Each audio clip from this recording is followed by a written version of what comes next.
काश्मीर बोलायला तर हे तुम्हाला तुमच्या डोळ्यासमोर काश्मीर दिसलं पाहिजे, तुमच्या डोळ्यात दिसलं पाहिजे. सगळ्या डोळ्यातला अभिनय असतो.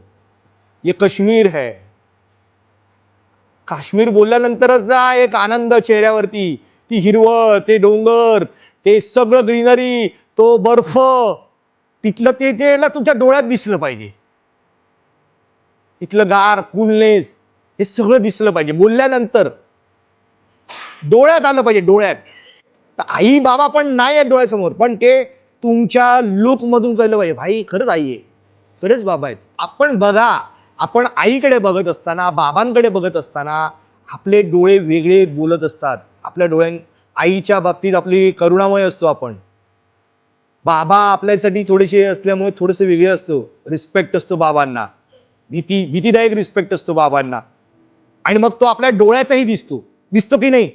बाबांचा धाक आपल्याही डोळ्यात दिसतो बाबांशी बोलताना. मी तेच सांगतो, हे वैयक्तिक आपल्या रोजच्या जगण्यात आहे ना, मग आपले डोळे बोलतात ना. जर ते दिसलंच नाही ना डोळ्यात, तर ऑडियन्सलाच दिसणार नाही तुम्ही. आता कॅमेरा ऍक्टिंग जेव्हा तुम्ही काम करता तेव्हा तुमच्या समोर असणार आहेत, पण क्लोजला कुठे आहेत ती लोक?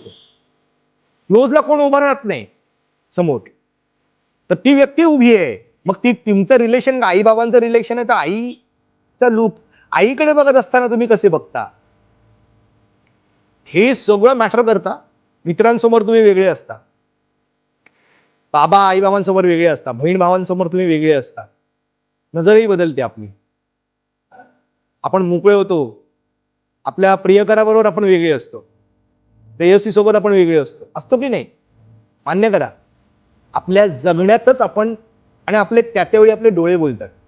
प्रियकराशी जे डोळे बोलतात ते आईशी बोलू शकतात का? बाबांशी बोलू शकतो का आपण? पण डोळे बोलतात ना तेव्हा.